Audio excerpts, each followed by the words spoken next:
Bonsoir à tous. Nous allons aborder aujourd'hui une notion sur l'analyse des médiations.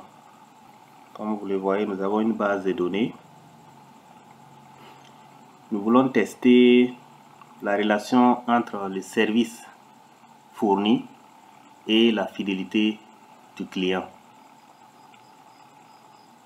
Et l'analyse des médiations, ça consiste à voir un peu est-ce qu'il y a une variable médiatrice qui permet de faire la médiation entre ces deux variables, le service rendu et la fidélisation du client. Sans plus tarder, nous allons passer à la pratique. On vient au niveau du module SEM, les équations structurelles. On choisit Mediation Analysis. Donc, on voit par défaut, il n'y a rien au niveau des résultats. Donc, nous voulons tester les services, la variable service, donc on met ça au niveau du prédicteur. Nous voulons tester ça sur quelle variable? Sur la variable fidélité. On met ça dans Outcome. Maintenant, quelle sera la variable médiatrice entre ces deux? On va prendre la satisfaction du client comme variable médiatrice. Donc, au niveau de plot, on va demander de nous afficher voilà, avec les paramètres graphiques. Donc, on va laisser les autres paramètres là par défaut. On va demander aussi de nous donner la syntaxe Lavan. Les estimations standardisées également. Et on attend les résultats. Voilà un peu. Donc, la relation directe qu'on veut mesurer, c'est les services rendus ici sur la fidélisation du client. Ça, c'est une relation directe. Mais on s'est dit que il peut y avoir une variable médiatrice entre les deux. Ça veut dire que le service du client agit d'abord sur la satisfaction. Et c'est cette satisfaction qui va maintenant agir sur la fidélité du client. Donc, vous voyez que nous avons deux schémas. Le premier schéma qui est direct, qui part du service rendu à la fidélisation du client. Et notre deuxième schéma, ça, on dit que le service rendu agit d'abord sur la satisfaction. Et c'est la satisfaction maintenant qui agit sur la fidélisation du client. On va voir ces deux schémas-là, le schéma direct et le schéma indirect. Qu'est-ce qui est plus probable? Donc, voilà un peu les résultats. Voilà les paramètres direct effect. Ça veut dire que l'effet direct entre les services et la fidélité, la fidélisation du client. Nous voyons, il y a les estimates qui sont là, 0,047. Mais la p-value qui doit être inférieure à 5%, vous voyez que ici, la p-value entre les services rendus et la fidélisation du client, nous sommes à 0,25. Ça veut dire que c'est supérieur à 5%. Ça devait être inférieur ou égal à 0,05. Mais là, nous voyons que c'est supérieur.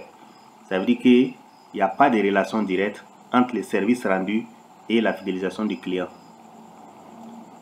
Maintenant, on va vérifier le schéma indirect. Ça veut dire que les services qui agissent sur la satisfaction et la satisfaction qui agit maintenant sur la fidélisation. Et là, vous voyez que nous avons l'estimate qui est passé à 0,054.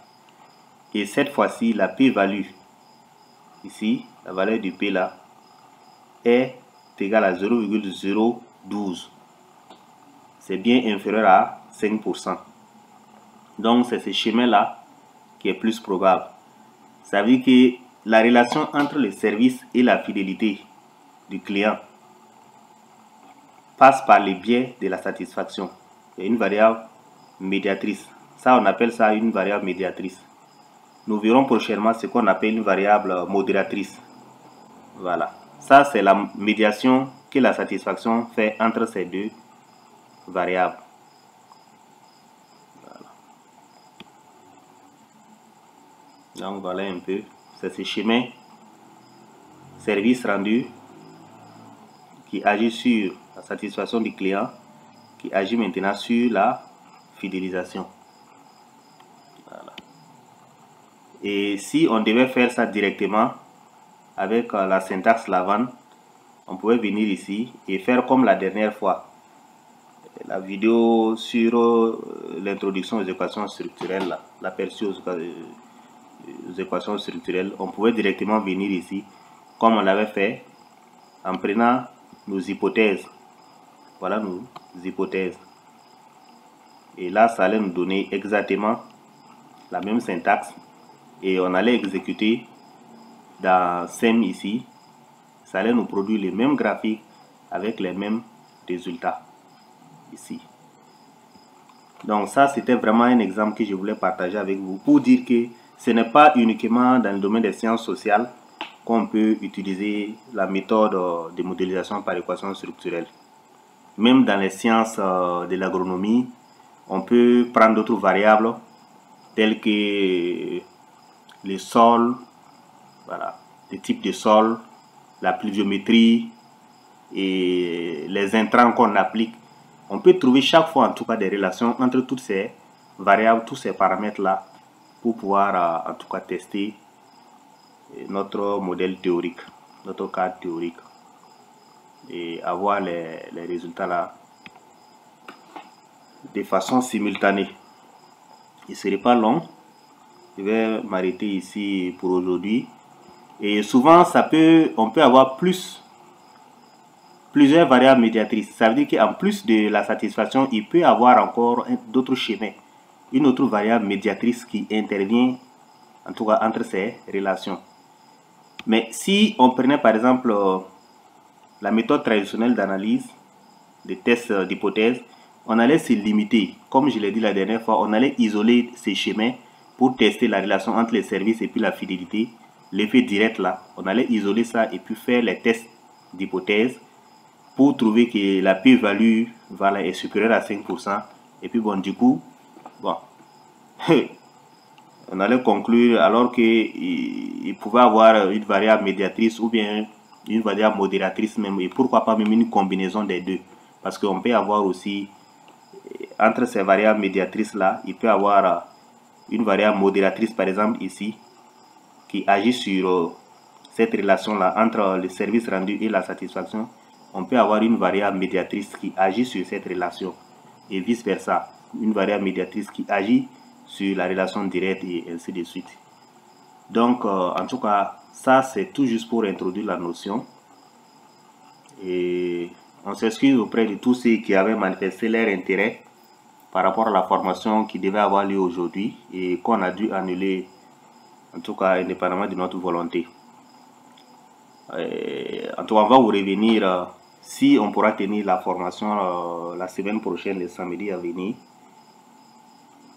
On va confirmer, mais les liens restent actifs. Tous ceux qui sont intéressés peuvent toujours s'inscrire. Et si ça aura lieu, on va en tout cas vous revenir pour confirmer d'ici la date. De toute façon, quand vous vous inscrivez, vous recevez déjà un mail de confirmation de votre inscription et vous recevez en même temps les liens des logiciels à installer et des prérequis à maîtriser avant le jour de la formation. Donc, sur ce, je vous invite en tout cas ceux qui ne l'ont pas encore fait, à s'inscrire. Et on verra en tout cas comment développer ces modules-là. Le week-end à venir, le samedi, combien? Je crois que ça doit être le 2 si je ne me trompe pas. Voilà. Sur ce, je vous dis merci et à très bientôt.